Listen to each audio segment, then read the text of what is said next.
Hello friends, welcome back to Neha education. कैसे हैं आप सभी और आपकी प्रिपरेशन कैसी चल रही है। देखिए, कभी भी एग्ज़ाम हो सकता है तो हमें अपनी तैयारी को रेगुलरली करना है। और मौसम भी चेंज होता रहता है और अपनी तबीयत को भी ठीक रखना है। और होली भी नज़दीक आने वाली है तो पहले से ही हमें प्रिपरेशन करनी है अपनी अच्छे से। फिर आप लोग होली की तैयारी में लग जाएंगे। तो आइए स्टार्ट करते हैं हम अपने क्वेश्चंस को। आज मैं रेशम से रिलेटेड कुछ क्वेश्चंस लेकर आई हूँ। मैंने कोशिश की है कि रेशम को आज कंप्लीट कर दिया जाए। अगर आपको ये मेरी वीडियो हेल्पफुल लगे और मेरा मतलब जो मैंने ये बनाए हैं क्वेश्चन और एक ही वीडियो में प्रोवाइड कर रही हूँ, जैसे मैं रेशम को, और कुछ भी नहीं है इसमें और कम समय में, तो आप मुझे बताना कमेंट्स बॉक्स में कि आपको कैसे लगे। जैसे कि रेशम कहाँ का रेशा है, तो ये प्राकृतिक जगत का रेशा है और प्राकृतिक में भी ये प्राणी जगत का रेशा है। इसी को हम प्रोटीन फाइबर रेशा भी कहते हैं और जंतु रेशा भी कहते हैं। यहाँ पे हमारी बात देखिएगा क्लियर हो जाती है। यदि प्राकृतिक जगत का रेशा पूछा जाए तब भी रेशम है, और ये प्राकृतिक जगत में कौन सा रेशा है, प्राणी जगत का रेशा है, और प्रोटीन फाइबर भी बोला जाता है इसको। नेक्स्ट क्वेश्चन आता है हमारा, रेशम का इतिहास कितने वर्ष पुराना है। तो यह 2500 वर्ष पुराना रेशा है लगभग। रेशम को कहते क्या हैं, तो रेशम को सभी रेशों की रानी कहा जाता है, इसे वस्त्रों की रानी। जैसे कपास को राजा कहा जाता है तो रेशम को वस्त्रों की रानी कहा जाता है, या सभी रेशों की रानी कहा जाता है। रेशम प्रसिद्ध क्यों है, तो यह अपनी मजबूती के लिए प्रसिद्ध है, दृढ़ता के लिए, लोचता के लिए, सुंदरता के लिए, लटकनशीलता के लिए, प्रतिरोधक क्षमता की वजह से प्रसिद्ध है। प्राकृतिक जगत का सबसे मजबूत रेशा कौन सा है, तो रेशम है। कहीं कहीं ये भी पूछा जाता है कि प्राकृतिक जगत का सबसे कमज़ोर रेशा कौन सा है, तो जूट है। रेशम किस किस चीज़ का प्रतीक है, तो ये गौरव का, प्रतिष्ठा का, प्रभावशाली का, वैभव का, ऐश्वर्य का और मर्यादा का प्रतीक है। कौन है, रेशम। नेक्स्ट है हमारा, रेशम कहाँ से प्राप्त होता है, तो ये सिल्क वर्म से प्राप्त होता है। सिल्क वर्म का नाम है बॉम्बिक्स मोरी कीड़ा होता है और ये उससे प्राप्त किया जाता है। बॉम्बिक्स मोरी का जीवन काल कितना होता है, तो लगभग 2 माह का होता है, और अगर दिन में पूछा जाए तो ये 37 से 45 डेज़ का समथिंग होता है। बॉम्बिक्स मोरी नामक कीड़ा खाता क्या है, तो ये सहसूत की पत्तियों को खाता है और इसको इंग्लिश में मलबरी लीव्स बोला जाता है। कभी कभी मलबरी लीव्स भी पूछ लिया जाता है, तो इसलिए मैंने यहाँ पे शो कर दिया है। रेशम के उत्पादन का पहला क्रम क्या होता है, तो पहला क्रम जो होता है वो सेरीकल्चर होता है। पहले रेशम के कीड़ों को पाला ही तो जाता है, तभी तो हम रेशम को प्राप्त करते हैं। रेशम के कीड़ों को पालना ही क्या कहलाता है, सेरीकल्चर कहलाता है। अब क्वेश्चन पूछा गया था, 13वीं व 14वीं शताब्दी में रेशम के उत्पादन का केंद्र किसे माना गया, तो ये किसको माना गया, इटली को माना गया। फिर पूछा गया था क्वेश्चन आपसे, 17वीं शताब्दी में रेशम के उत्पादन का केंद्र किसे माना गया था, तो फ्रांस को माना गया था। 18वीं शताब्दी में रेशम के उत्पादन का केंद्र कौन बना, तो ये बना था स्पेन। और इन चीज़ों को आप गाइस याद करके रखना। रेशम के जन्मदाता देश कौन सा है, तो चीन है। और निर्माण किसके द्वारा हुआ था, तो चीन की एक महारानी थी सीलिंगची, तो उनके द्वारा ये इसका मतलब निर्माण हुआ था। इसकी एक कहावत भी है, तो आइए मैं आपको इसके बारे में बताती हूँ। कुछ कहा जाता है कि चीन की महारानी थी, ये क्या थी, सीलिंगची। तो एक दिन क्या कर रही थी ये, चाय पीते पीते अपने बगीचे में टहल रही थी। जब पहले महाराजा और ये होते थे, इनके महल होते थे, तो उसमें बगीचे भी होते थे। तो अपने बगीचे में टहल रही थी और उनके कप में कोकून गिरा, मतलब सहसूत का पेड़ लगा हुआ होगा उनके बगीचे में। तो उनके जो कप में कोकून गिरा तो चाय गर्म थी, और गर्म चाय में जब कोकून गिरा तो पता चला कि कोकून का जो गोंद था, जो गोंद होता है, जब हम गर्म पानी में डालते हैं तो छुटा लिया जाता है। तो गर्म पानी में न डालकर वो गिर गया, मतलब गर्म चाय में। तो कोकून जब उनकी चाय में गिरा तो गर्म चाय गोंद जो था वो धुल गया, और उससे जो रेशा प्राप्त इन्होंने कर लिया। फिर इन्होंने उस रेशे से और सारे कोकून को लिया और फिर गर्म पानी में डाला, और इन्होंने बहुत मतलब रेशा निकाला, और फिर एक इन्होंने कपड़ा बनाया और उस कपड़े को इन्होंने राजा को गिफ्ट किया। तो इन्हीं को ही बोला जाता है कि इन्होंने इसका रेशम का निर्माण किया। और भी कहानियाँ हैं, लेकिन मैंने आपको एक ही कहानी बताई है बस समझाने के लिए। आइए देखते हैं हम, नहीं तो मेरी वीडियो बहुत बड़ी हो जाएगी। तो नेक्स्ट क्वेश्चंस देखते हैं। क्वेश्चन आपसे पूछा जा सकता है कि रेशम की देवी को किस नाम से जाना जाता है? तो सीलिंग ची के नाम से जाना जाता है। वर्तमान में रेशम के उत्पादन में विश्व में प्रथम स्थान किसका है? तो चीन का है। यदि दूसरा स्थान पूछा जाए तो भारत का है। और भारत में कहाँ कहाँ रेशम का उत्पादन किया जाता है? तो ये कर्नाटक में किया जाता है, मैसूर में किया जाता है, बंगाल में किया जाता है और जम्मू कश्मीर में किया जाता है। भारत में सबसे ज़्यादा रेशम का उत्पादन कहाँ किया जाता है? अगर भारत में पूछा जाए कि भाई भारत में सबसे ज़्यादा रेशम जो होता है वो कहाँ उत्पादन किया जाता है उसका, तो कर्नाटक में किया जाता है। रेशम का सबसे बड़ा उपभोक्ता देश कौन सा है? तो भारत है। टसर रेशम का उत्पादन भारत में सबसे ज़्यादा कहाँ किया जाता है? तो बंगाल एवं बिहार में किया जाता है। मूंगा रेशम का उत्पादन भारत में सबसे ज़्यादा कहाँ किया जाता है? तो असम में किया जाता है। रेशम से बने वस्त्रों को क्या कहा जाता है? तो राष्ट्रीय वैभव कहा जाता है। और रेशम को क्या प्राप्त है? तो राष्ट्रीय वस्त्र हैं उनका होने का गौरव इसको प्राप्त है। किसको? रेशम को। जब से मुझे ठंड लगी है तो मतलब मेरी आवाज़ भी, मतलब मेरे गले में दर्द हुआ था गाइस, तो आवाज़ निकल नहीं रही थी, लेकिन मेरी वॉइस में भी चेंज हो गया है। कोकून बनाने का क्रम बताइए। तो कोकून बनाने का जो क्रम है वो 4 अवस्थाओं में होता है, या सेरिकल्चर का ये आता है कि क्रम बताइए।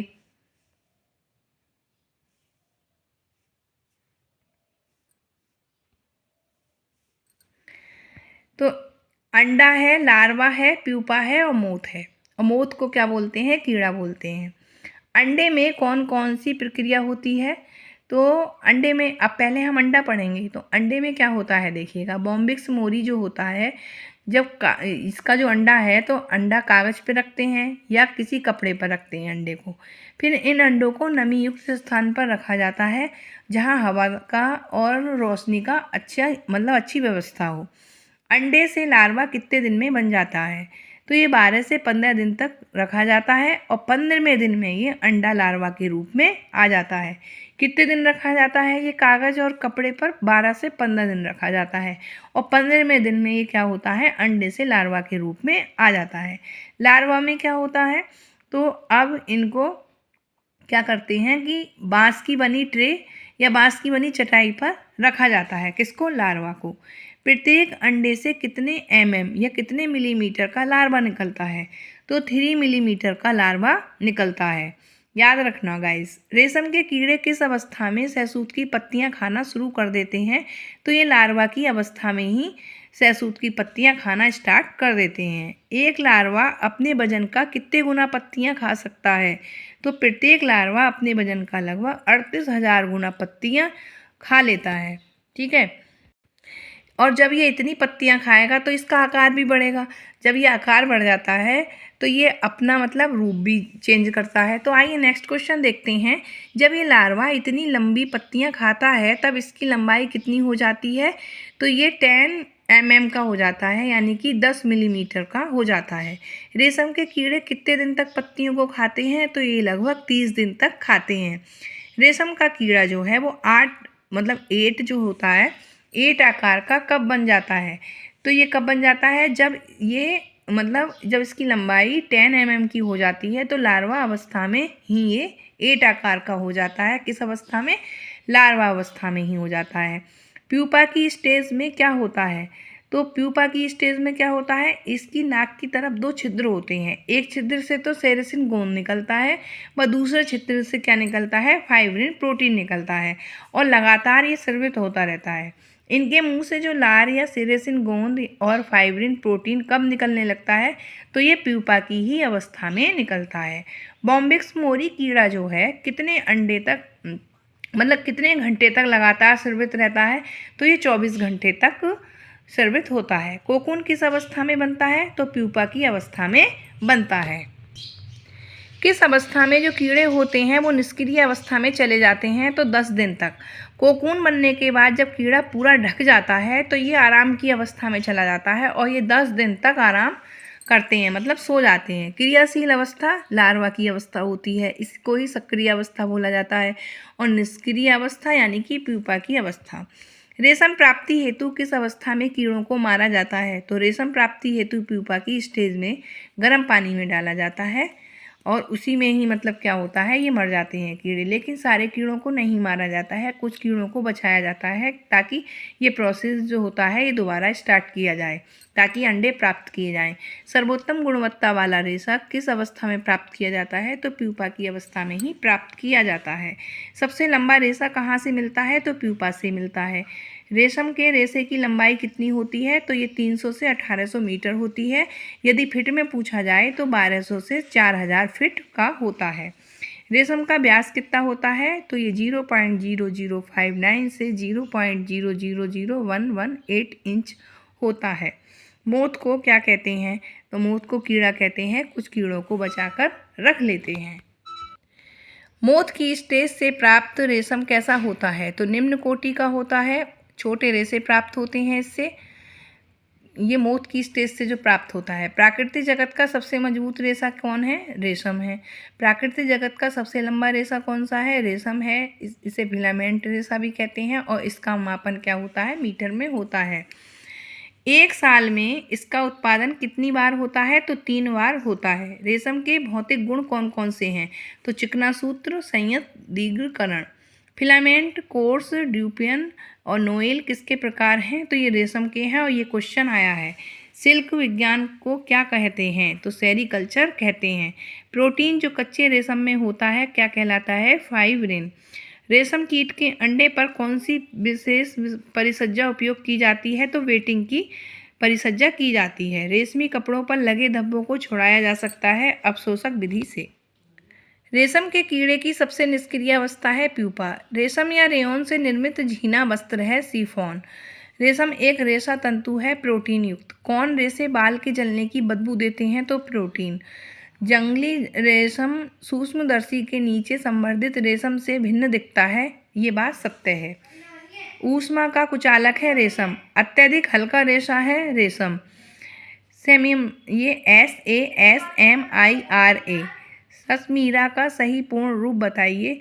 तो synthetic and art silk milk and research association. वह अवस्था जिसमें कोकून को गर्म पानी में डालकर नरम किया जाता है प्यूपा कहलाता है। सबसे पहले रेशम का उत्पादन कहाँ हुआ था? चीन में हुआ था। रेशम के कीड़े का जीवन चक्र होता है लगभग 37 से 45 दिन का होता है, लेकिन कभी कभी पेपर में 37 से 65 का दिया गया है, तो उस पर भी टिक मतलब उसके हिसाब से ही लगता है जो ऑप्शन दिए हुए होते हैं। ये हमारा हो गया है रेशम कंप्लीट और आज 70 क्वेश्चंस को हमने कंप्लीट किया है।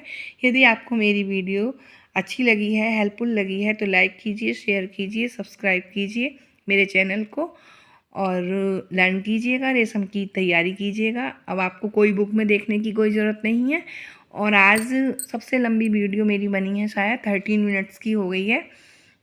तो 13 मिनट्स में आप 70 क्वेश्चंस को कवर करेंगे और रेशम वैसे जहाँ तक है सारा ही कंप्लीट हो गया है, तो इसको आप लर्न कीजिएगा और मिलते हैं नेक्स्ट वीडियो में। Bye, take care.